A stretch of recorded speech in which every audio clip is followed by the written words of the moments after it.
Hi అండి అందరికీ welcome back to my channel. ఈరోజు వీడియోలో మనం జీలకర్ర రసంని ఎలా తయారు చేసుకోవాలో అయితే తెలుసుకుందాం. ముందుగా ఒక బౌల్ తీసుకొని అందులోనే ఒక 2 స్పూన్లు వరకు జీలకర్రను అయితే తీసుకోవాలి. జీలకర్ర మరీ ఎక్కువగా తీసుకోకూడదు, తీసుకుంటే ఒగరులా అయితే వస్తుంది.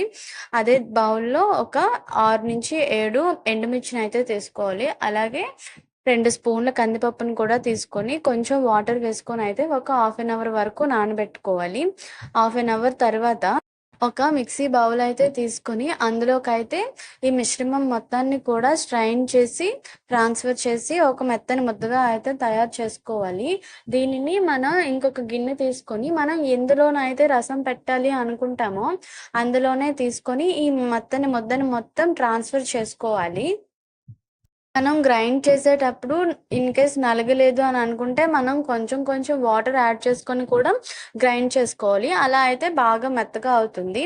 అలాగే ఇందులోనే ముందుగానే కట్ చేసి పెట్టుకున్న ఒక 2 టమాటాలనైతే వేసుకోవాలి.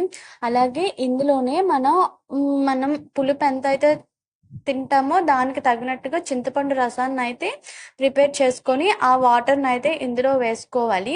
అలాగే ఇంకా ఒక 2 గ్లాసులు వాటర్ అయితే వేసుకోవాలి. మీరు ఎంత రసం కావాలి అనుకుంటారో దాని క్వాంటిటీ బట్టయితే వాటర్ వేసుకోండి. అలాగే ఇందులోనే కొంచెం ధనియాల పొడి, అలాగే ఒక హాఫ్ టీ స్పూన్ పసుపు వేసుకోవాలి. అలాగే కొంచెం ఒక 2 కరివేపాకు రెమ్మలనైతే తీసుకొని వాటిని ఇలా వేసుకోవాలి. అలాగే ఇందులోనే మీ రుచికి తగినంత సాల్ట్‌నైతే వేసుకొని స్టవ్ వెలిగించుకొని అయితే కాసేపు మరగనివ్వాలి. మరీ ఎక్కువగా అయితే మరగనివ్వకూడదు. మనం రసాన్ని ఎలా మరగనిస్తామో అలా కొంచెం ఒక 2, 3 పొంగులు వచ్చినంత వరకు మరగనిస్తే సరిపోద్ది.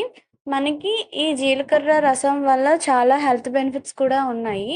మనకి డైజెషన్ ప్రాబ్లమ్ ఏమైనా ఉన్నప్పుడు ఇలా రసం చేసుకొని తింటే కొంచెం డైజెషన్ ప్రాబ్లమ్ అయితే తగ్గుతుంది.